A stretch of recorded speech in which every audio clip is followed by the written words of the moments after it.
उत्तराखंड में थम रही कोरोना की रफ्तार। 24 घंटे में मिले 171 नए संक्रमित, 8 की मौत, 221 मरीज हुए ठीक। डॉक्टर श्यामा प्रसाद मुखर्जी की पुण्यतिथि, सीएम तीरथ सिंह रावत ने दी श्रद्धांजलि। अनुच्छेद 370 के खिलाफ थे डॉक्टर मुखर्जी। मसूरी में सीएम आवास कूच रहे व्यापारियों को रोका गया। पुलिस और व्यापारियों के बीच तीखी नोकझोंक, बाजार खोलने की मांग। जसपुर में पहली बारिश से खुली नगर पालिका की पोल, जल भराव से लोगों को हो रही परेशानी। एसडीएम ने नगर पालिका को दिए निर्देश। बागेश्वर पुलिस को मिली बड़ी कामयाबी, चेकिंग के दौरान तस्कर को किया गिरफ्तार। 1 किलो 114 ग्राम चरस बरामद।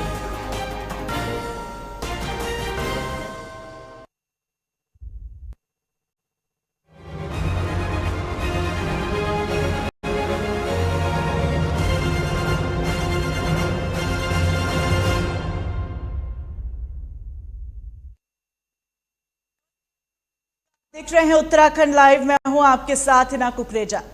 कई मांगों को लेकर मंगलवार को मसूरी के व्यापारियों ने पदयात्रा निकालकर सीएम आवास कूच किया। पुलिस ने मसूरी डायवर्जन पर व्यापारियों को रोक लिया और इस बीच व्यापारियों की पुलिस से नोकझोंक भी हुई। मौके पर पहुंची सिटी मजिस्ट्रेट ने व्यापारियों को जल्द ही सीएम से मुलाकात का आश्वासन दिया। वहीं व्यापारियों ने चेतावनी दी है कि अगर अगली एसओपी में बाजार पूरी तरह से नहीं खोले गए तो व्यापारी खुद ही बाजारों को सुबह 7 से रात 9 बजे तक खोल देंगे। बता दें कि मसूरी ट्रेडर्स एसोसिएशन के बैनर तले व्यापारी मसूरी के कुलड़ी स्थित साईं मंदिर में एकत्रित हुए। वहां से उन्होंने दून के लिए पदयात्रा शुरू की। जैसे ही पदयात्रा कर व्यापारी डायवर्जन पर पहुंचे, पुलिस ने बैरिकेडिंग लगाकर उन्हें रोक लिया, जिससे व्यापारी आक्रोशित हो गए और आगे जाने को लेकर पुलिस के साथ नोकझोंक हुई। बार व्यापारियों का मार्च हुआ, जिसमें कि छोटे से लेकर बड़ा बुजुर्ग व्यापारी, हर तरह का व्यापारी मसूरी से 30 किलोमीटर पैदल चल के देहरादून तक आए। सबसे बड़ा ये एक ऐतिहासिक मार्च था। उसके बाद जो हमारी मांगे थी उसके लिए हमें यहाँ पे किशनपुर चुनने को पुलिस द्वारा रोका गया। पुलिस द्वारा हमें संपूर्ण सहयोग दिया गया और पुलिस प्रशासन ने हमारी मांग मानते हुए सिटी मजिस्ट्रेट को बुलाया और सिटी मजिस्ट्रेट ने हमें आश्वस्त किया है कि यदि हमारी डिमांड 28 तारीख तक एसओपी में नहीं मांगी गई तो हम स्वयं इसको खोल देंगे। और इसी आश्वासन पे आज जो है हम यहाँ से वापस जा रहे हैं और पुलिस प्रशासन का भी धन्यवाद करते हैं, उन्होंने बहुत बड़ी सहयोग करा। हमने आज एक ऐतिहासिक पदयात्रा करी है व्यापारी हित के लिए। 2 साल से व्यापारी परेशान है, व्यापारी का शोषण हो रहा है, सरकार कोई नीति नहीं बना रही है, तो हमारे द्वारा आज एक पदयात्रा करी गई। और जब हम डाइवर्जन पर पहुँचे देहरादून तो हमें रोक लिया गया सिटी मजिस्ट्रेट मैडम द्वारा, सीओ पुलिस द्वारा, जो कि न्याय संगत नहीं है। हमें मुख्यमंत्री से मिलने की अनुमति मिलनी चाहिए थी। ये डेमोक्रेटिक राइटों का हनन है, संवैधानिक हनन है हमारा, मानव अधिकारों का हनन है। लेकिन हमने कानून में आस्था रखते हुए, और हम शांतिप्रिय व्यक्ति हैं, हमारा जो संगठन है वो व्यापारी संगठन है, हमने यहाँ पे धरना दिया। धरना देने के बाद अपनी बात करी। इनके द्वारा जो मसूरी ट्रेडर्स एवं वेलफेयर एसोसिएशन के द्वारा यहाँ पर अपने 27 सूत्रीय मांगों को लेकर जो यहाँ पे आज पदयात्रा की गई थी, इसका आज हमने यहाँ पे इनको जो मसूरी डाइवर्जन है यहाँ पे इनसे रोके और वार्ता करके और इनको किसी तरह से मनाया है और इनका जो ज्ञापन है वो सक्षम स्तर पे विचारार्थ प्रस्तुत कर दिया जाएगा।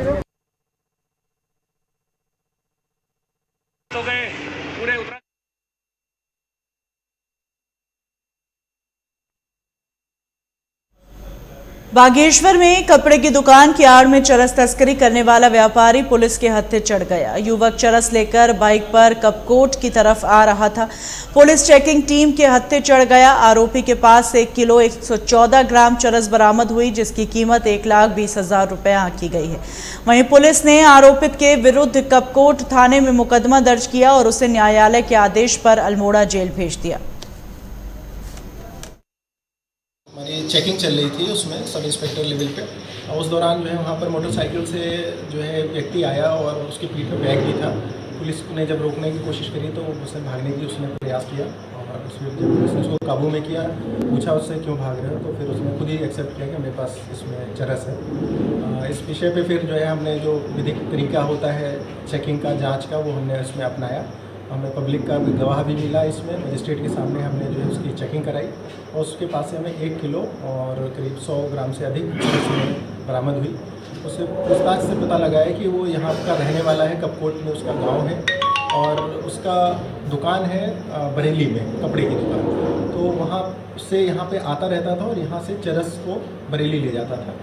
और बाकी और इसकी एक्टिविटीज़ क्या है वो अभी हम जांच में देख रहे हैं। इसके मोबाइल नंबर्स हमने ले लिया है, मोबाइल वगैरह उसको चेक कर रहे हैं।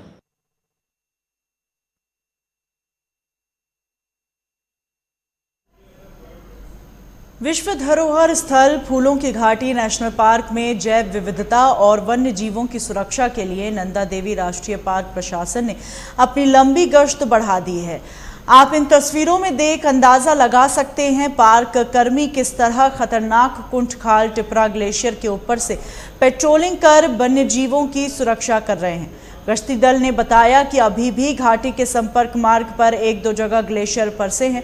इस सीजन में पहली बार पार्क कर्मियों द्वारा वन्यजीव तस्करों और दुर्लभ जड़ी बूटियों के तस्करों पर नजर रखने के लिए 13,500 फीट से ऊपर कुंठखाल है और टिपड़ा खर्क तक की लंबी दूरी की गश्त की है।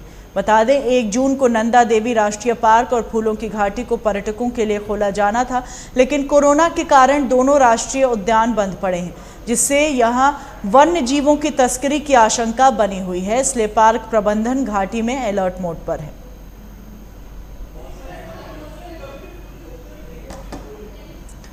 पिछले 18 जून से आमसौड नवगांव में अल्मोड़ा बैजनाथ राष्ट्रीय राजमार्ग पर मंगलवार को 5वें दिन बमुश्किल यातायात बहाल हो गया। सड़क मार्ग के खुल जाने से पिछले 5 दिनों से यहां फंसे वाहन अपने गंतव्यों को रवाना। बता दें कि भारी बारिश के कारण चट्टान खिसकने से 18 जून को पिंडर घाटी की लाइफलाइन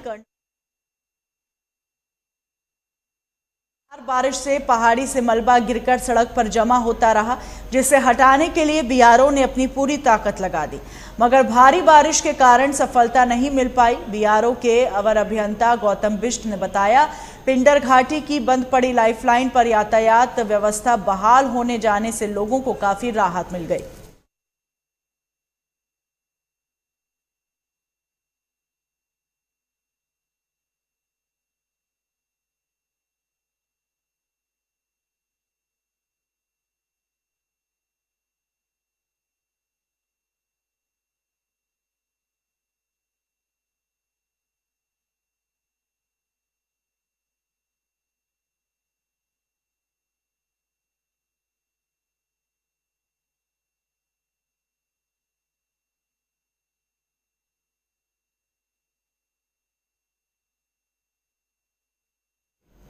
उत्तराखंड में जून के महीने में चमोली जिले के उच्च हिमालयी क्षेत्रों में बर्फबारी हो रही है। भारत चीन सीमा से लगे माणा पास क्षेत्र में पिछले दिनों जमकर बर्फबारी हुई है। यहाँ की कुछ तस्वीरें सामने आई हैं, जिसमें पूरा क्षेत्र ताजी बर्फ से ढका हुआ नजर आ रहा है। जून महीने में बर्फबारी होने की बात अचंभित करती है, लेकिन यह सच है कि चमोली जिले के करीब 6,000 फीट की ऊंचाई पर 1-2 दिन पहले जमकर बर्फबारी हुई है। इन दिनों इस क्षेत्र में सीमा सड़क संगठन के मजदूर काम कर रहे हैं और यहां सड़क बनाने का काम चल रहा है। बता दें कि नवंबर माह के बाद यहां भारी बर्फबारी होती है, जिससे इस क्षेत्र में सेना और आईटीबीपी के अलावा कोई नहीं रहता। आमतौर पर जून माह में इस क्षेत्र में खूब बारिश होती है, लेकिन इस बार भी बर्फबारी को सबने हैरान कर दिया है। तस्वीरों में दिख रहा है इस क्षेत्र में करीब 1 फीट से अधिक बर्फबारी हुई है।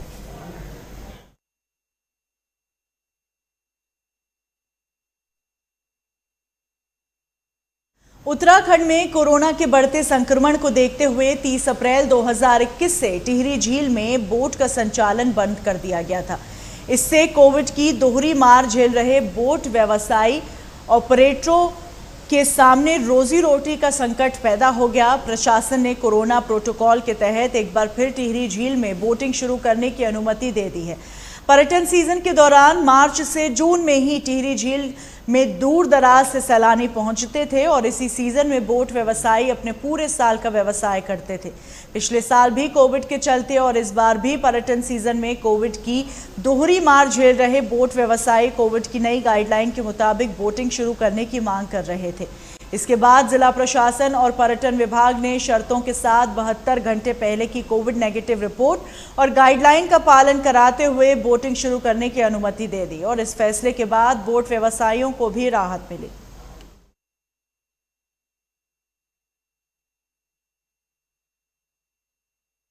रुकेंगे ब्रेक के लिए, ब्रेक के उस पार खबरों का सिलसिला जारी रहेगा।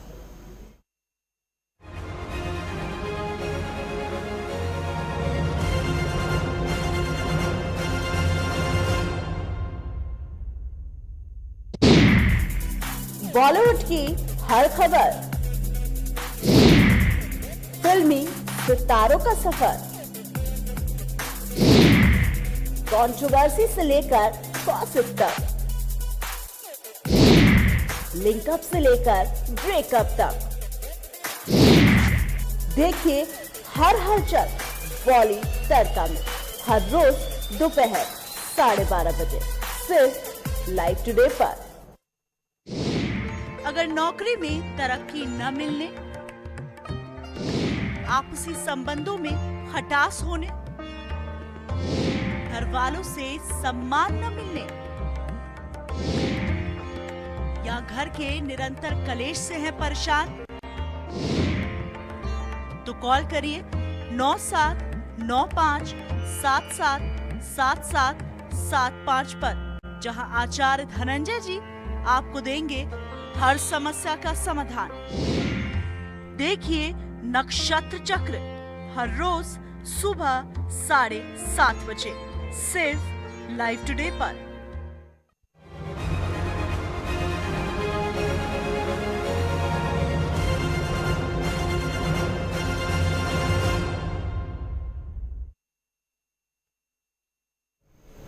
ब्रेक के बाद स्वागत है आपका। इस साल चारधाम यात्रा और हेमकुंड साहिब यात्रा पर जाने वाले को ऑनलाइन ट्रिप कार्ड लेना होगा। शासन स्तर पर हुई बैठक में यह निर्णय लिया गया। परिवहन आयुक्त को बैठक के फैसलों के तहत कार्रवाई के निर्देश दिए गए हैं। प्राइवेट वाहनों से यूजर चार्ज के रूप में एंट्री सेस भी ऑनलाइन वसूला जाएगा। यह चार्ज 20 रुपए से बढ़ाकर इस साल 50 रुपए किया जा रहा है। बैठक में इसका प्रस्ताव परिवहन आयुक्त की ओर से भेजने और NIC के साथ मिलकर हिमाचल की तर्ज पर राशि में बढ़ोतरी करने को कहा गया है। यह भी निर्देश दिए गए हैं कि प्राइवेट वाहनों में ट्रिप कार्ड की व्यवस्था तत्काल करने के लिए जो भी जरूरत हो उसके लिए तत्काल कार्रवाई अमल में लाई जाए। चार धाम यात्रा में जाने वाले सभी सार्वजनिक व प्राइवेट वाहनों व हेमकुंड साहिब जाने वाले 2 व्हीलर के लिए भी ग्रीन कार्ड पोर्टल पर ट्रिप कार्ड बनवाना अनिवार्य होगा। सभी प्रकार के वाहनों पर मोटर वाहन अधिनियम के तहत हाई सिक्योरिटी नंबर प्लेट लगी होनी अनिवार्य है। जिस वाहन पर यह नंबर प्लेट नहीं होगी उसे जाने की अनुमति नहीं होगी। बैठक में यह भी तय किया गया कि NIC की मदद से जो भी ट्रिप कार्ड जारी होगा उसका मिलान करने की व्यवस्था भी सरल बनाई जाएगी ताकि समय से पहले अधिकारी उन वाहनों का वेरिफिकेशन कर सके। गौरतलब है चारधाम यात्रा 1 जुलाई से 2 चरणों में शुरू होने जा रही है। उत्तराखंड में पिछले 24 घंटों में कोरोना संक्रमण के 171 नए मामले सामने आए हैं। वहीं 8 मरीजों की मौत हुई है। इसके अलावा आज 221 मरीजों को ठीक होने के बाद घर भेजा गया। स्वास्थ्य विभाग की ओर से जारी बुलेटिन के अनुसार मंगलवार को 23,667 सैंपलों की जांच रिपोर्ट नेगेटिव आई। वहीं अल्मोड़ा में 23, बागेश्वर में 1, चमोली में 6, चंपावत में 17, देहरादून में 70, हरिद्वार में 11, नैनीताल में 13, पौड़ी में 3, पिथौरागढ़ में 8, रुद्रप्रयाग में 9, टिहरी में 5, उधम सिंह नगर में 3 और उत्तरकाशी में 2 मामले सामने आए हैं। प्रदेश में अब तक कोरोना के कुल संक्रमितों की संख्या 3,38,978 हो गई। इनमें से 3,23,225 लोग ठीक हो चुके हैं। वहीं सक्रिय मामलों की संख्या घटकर 2,896 पहुंच गई है। राज्य में कोरोना के चलते अब तक कुल 7,052 लोगों की जान जा चुकी है। पुंडीन हमारे सहयोगी फोन लाइन पर मौजूद हैं। संजय, कोरोना की रफ्तार की अगर बात करें तो कुछ वक्त के लिए कोरोना की रफ्तार जरूर धीमी पड़ी है, आंकड़े भी नीचे जा रहे हैं, लेकिन इसी दौर में लापरवाही बड़े स्तर पर देखने को मिल रही है। क्या कुछ अपडेट देंगे? बिल्कुल है ना, जिस तरीके से अगर पिछले दिनों की बात की जाए तो लगातार ही जो कोरोना के आंकड़े थे वो वाकई डराने वाले थे। उसमें पहाड़ी जिलों की बात की जाए या मैदानी क्षेत्र की बात की जाए, तमाम जगहों से इस तरह की खबरें आ रही थी जो लोगों को कहीं ना कहीं डरा रही थी। हालांकि अब पिछले दिनों की बात की जाए तो अगर 24 घंटों की बात की जाए तो लगातार जो मामले हैं वो कम होते जा रहे हैं। हालांकि इससे लोगों को कहीं ना कहीं कुछ राहत है और जो लोग हैं वो कहीं ना कहीं अब घरों से बाहर निकल रहे हैं। हालांकि अब साफ देखा जा सकता है कि लोग लापरवाही बरत रहे हैं और वो लापरवाही कहीं ना कहीं आने वाले दिनों के लिए भारी पड़ सकती है। और सूत्रों की माने तो जो विशेषज्ञ हैं उनका कहना है कि जो अभी तीसरी लहर आना बाकी है उससे संभलने के लिए आपको घर में रहने की जरूरत है, सोशल डिस्टेंस बनाए रखना जरूरी है, मास्क लगाए रखना जरूरी है। लेकिन जब हम ग्राउंड रिपोर्टिंग करते हैं तो उसमें लोगों की लापरवाही देखते हैं। जब हम ग्रामीण क्षेत्र में जाते हैं तो जो लोग हैं वहां बेखौफ घूमते हैं, तो उससे कहीं ना कहीं कोरोना का खतरा बढ़ रहा है। हालांकि जिला प्रशासन जिस तरीके से तमाम जगह प्रयास कर रहा है कि जो लोग हैं वो जागरूक रहे और ज्यादा से ज्यादा वैक्सीनेशन हो सके। जब हमारी टीम ग्राउंड जीरो पर ग्रामीण क्षेत्र में पहुंचती है तो वहां जब हम लोगों से बात करते हैं तो उनका साफ कहना है कि हमारे पास एंड्रॉयड मोबाइल नहीं है, जिससे कहीं ना कहीं हमें वैक्सीनेशन कराने में काफी दिक्कतों का सामना करना पड़ रहा है। ऐसे में प्रशासन लगातार जागरूक कर रहा है और प्रशासन का सहयोग भी आम लोगों को करना बहुत जरूरी है। जी हिना। वहीं दूसरी तरफ क्योंकि थर्ड वेव के बारे में बड़े स्तर पर बात होने लगी है संजय, जहां पर कई एक्सपर्ट्स ने दिल्ली से लेकर अन्य राज्यों तक ये इत्तलाह दे दी है कि थर्ड वेव आने की पूरी संभावना है। एक नया वेरिएंट भी कोरोना का देखा जा रहा है जिसे डेल्टा प्लस नाम दिया गया है। ऐसे में क्या तैयारियां उत्तराखंड में थर्ड वेव के लिए हो रही हैं, इसके बारे में क्या जानकारी देंगे? बिल्कुल, राज्य सरकार अभी तमाम बैठकें कर रही है और बैठकों में ऐसा प्रयास किया जा रहा है ताकि जो तीसरी लहर है उसमें कहीं ना कहीं उससे लड़ने के लिए जो हमारे पास संसाधन है उनकी कमी ना रहे। हालांकि एक्सपर्ट की माने तो जून के बाद से जो महीने आएंगे उनमें तीसरी लहर आ सकती है। लेकिन जो राज्य सरकार है, तमाम जब हमारी बातें होती है जिला प्रशासन से, जिला अधिकारी से, तो उनका यही कहना है कि तीसरी लहर से लड़ने के लिए हमारे पास हर संभव प्रयास हम कर रहे हैं, लेकिन उसके साथ साथ लोगों को जागरूक रहना है। हालांकि जिस तरीके से जो एक्सपर्ट है उनकी माने तो जो बच्चों से लेके जो बुजुर्ग है उन्हें भी संभलने की जरूरत है। हालांकि आने वाला जो समय है वो कहीं ना कहीं खतरे का बताया जा रहा है, लेकिन जो जिला प्रशासन है वो तमाम अपनी तैयारियों में जुटा हुआ है और उनका कहना है कि हम पूरी तरह तैयार है। जिस तरह से दूसरी लहर में लोगों ने कहीं ना कहीं अपनी जान गंवा बैठे हैं, किसी का भाई चला गया, किसी की मां चली गई, तो कहीं ना कहीं उसको देखते हुए पूरे जो जिला प्रशासन से लेकर राज्य सरकार है हर तरह से एहतियात बरते जा रहे हैं और आने वाली तीसरी लहर को भी कहीं ना कहीं मात देने के लिए पूरी तरह तैयार है। जी हिना। तमाम जानकारियों के लिए बहुत शुक्रिया आपका।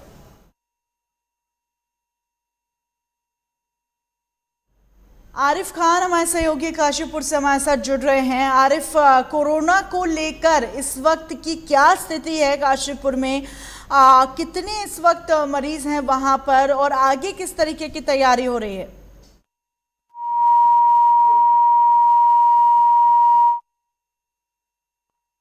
क्या अब तक हमारी आवाज पहुंच पा रही है?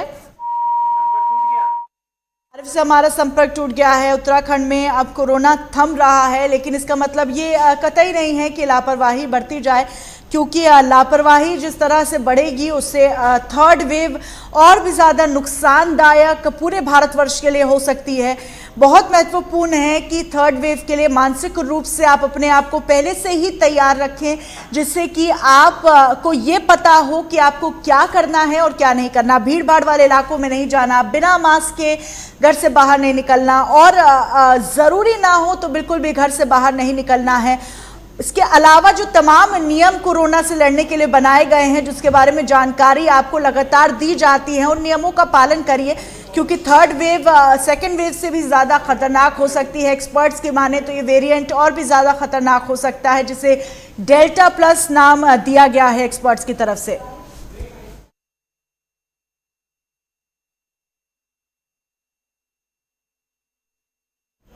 रुकेंगे ब्रेक के लिए। ब्रेक के उस पार खबरों का सिलसिला यूं ही जारी रहेगा।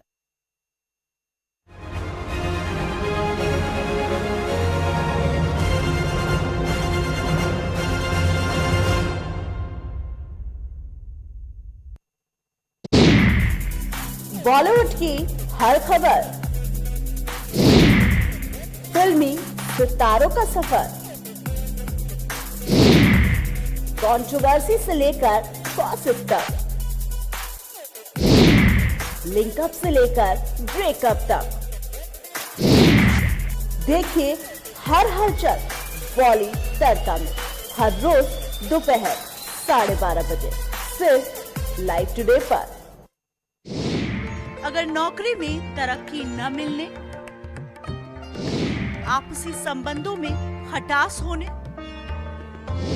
घर वालों से सम्मान न मिलने या घर के निरंतर कलेश से हैं परेशान, तो कॉल करिए 9795777775 पर, जहां आचार्य धनंजय जी आपको देंगे हर समस्या का समाधान। देखिए नक्षत्र चक्र हर रोज सुबह 7:30 बजे सिर्फ लाइव टुडे पर।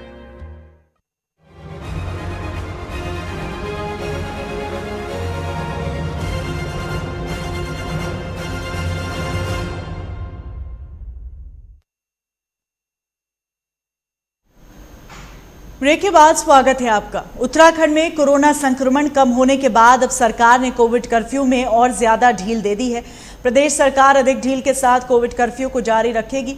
शासकीय प्रवक्ता और कैबिनेट मंत्री सुबोध उनियाल ने कहा, प्रदेश में 22 जून तक सुबह 6 बजे से 29 जून सुबह 6 बजे तक कोविड कर्फ्यू जारी रहेगा। राज्य में प्रवेश के लिए नेगेटिव रिपोर्ट जरूरी होगी। वहीं अब हफ्ते में 5 दिन दुकानें सुबह 8 से शाम 5 बजे तक खुलेंगी। केवल शनिवार और रविवार को दुकानें बंद रहेंगी। बता दें कि व्यापारी वर्ग भी पूरे सप्ताह बाजार खोलने की मांग कर रहा था। वहीं नगरीय क्षेत्रों में नाइट कर्फ्यू की व्यवस्था की जाएगी। होटल, रेस्टोरेंट, भोजनालय व ढाबों को केवल 50% क्षमता के साथ डाइनिंग के संचालन की अनुमति दी जाएगी।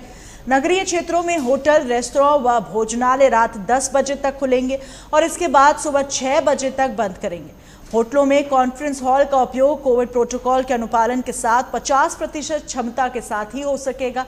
वहीं अब 50% क्षमता के साथ बार खुल सकेंगे, जबकि सरकार ने मंदिर की दुकानें खोलने का निर्णय पहले ही ले लिया है। वहीं 3 जिलों के लिए 4 धाम यात्रा भी शुरू की जाएगी।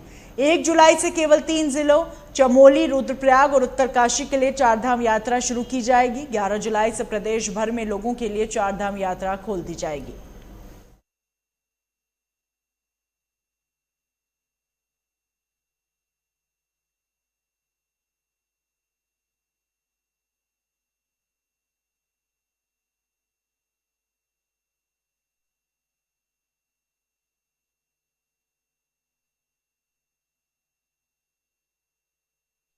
आम आदमी पार्टी के प्रदेश प्रभारी दिनेश मोहनिया ने कहा कि दिल्ली से चलकर आए काम करने की राजनीति का पूरे उत्तराखंड में असर दिखाई दे रहा है और लोग तेजी से आम आदमी पार्टी से जुड़ते चले जा रहे हैं। अब वह समय दूर नहीं जब देवभूमि वासी आम आदमी पार्टी के साथ मिलकर प्रदेश के नवनिर्माण के सपने को साकार करेंगे। आपको बता दें कि मोहनिया रामनगर रोड स्थित पार्टी कार्यालय पर प्रदेश उपाध्यक्ष दीपक बाली के साथ भाजपा, आरएसएस, विद्यार्थी परिषद तथा अन्य दलों को छोड़कर आए दर्जनों लोगों को पार्टी में शामिल करा रहे थे। भाजपा के पूर्व नगर इकाई कोषाध्यक्ष हर्ष कक्कड़ के नेतृत्व में आए दर्जनों युवाओं व महिलाओं से पूरा पार्टी कार्यालय खचाखच भर गया। प्रदेश प्रभारी मोहनिया ने पार्टी में शामिल हुए सभी लोगों का स्वागत किया और उन्हें आम आदमी पार्टी की टोपी व माला पहनाकर पार्टी की सदस्यता दिलाई। इस अवसर पर प्रदेश प्रभारी मोहनिया की मौजूदगी में पूछे गए एक सवाल के जवाब में प्रदेश उपाध्यक्ष दीपक बाली ने कहा कि उन्होंने नगर पालिका की मेयर पर टचिंग ग्राउंड के नाम पर 50 करोड़ के खनन कार्य में लिप्त होने का जो आरोप लगाया है, पूरी पार्टी इस आरोप के पक्ष में उनके साथ खड़ी हुई है और हम दूध का दूध और पानी का पानी करके ही रहेंगे ताकि टचिंग ग्राउंड से ग्रामीणों को बचाया जा सके। भाजपा के पूर्व नगर इकाई कोषाध्यक्ष हर्ष कक्कड़ के नेतृत्व में आम आदमी पार्टी की महिलाएं सहित करीब 7 दर्जन लोगों ने आम आदमी पार्टी की सदस्यता ग्रहण की। उत्साह और एनर्जी मैं देख रहा हूं लोगों के बीच और कार्यकर्ताओं के बीच। मेरा ये मानना है कि 2022 का चुनाव बाइपोलर होने वाला है। केवल 2 तरफा चुनाव होगा। एक तरफ भारतीय जनता पार्टी होगी, दूसरी तरफ आम आदमी पार्टी होगी। पूरे प्रदेश के राजनीतिक परिदृश्य में कांग्रेस कहीं दिखाई नहीं दे रही है। उनकी आपसी लड़ाई, आपसी फूट इतनी ज़्यादा है कि वो कहीं चुनाव में दिखने वाले नहीं हैं। 1 to 1 फाइट होगी, जिसमें एक सिरा भारतीय जनता पार्टी होगा और एक सिरा आम आदमी पार्टी होगा, हमारा ये मानना है। और आम आदमी पार्टी जो केवल काम की बात कर रही है, काम की राजनीति की बात कर रही है, और दूसरी तरफ वो पार्टी है जो केवल जाति, धर्म और क्षेत्र की राजनीति करती है। हमारा ये मानना है कि जो काम की राजनीति की शुरुआत दिल्ली में हुई है, उत्तराखंड उसका अगला पड़ाव रहने वाला है, और लोग उस राजनीति को समर्थन दे रहे हैं, प्यार दे रहे हैं, आशीर्वाद दे रहे हैं। निश्चित तौर पर रिजल्ट बहुत बढ़िया आएंगे।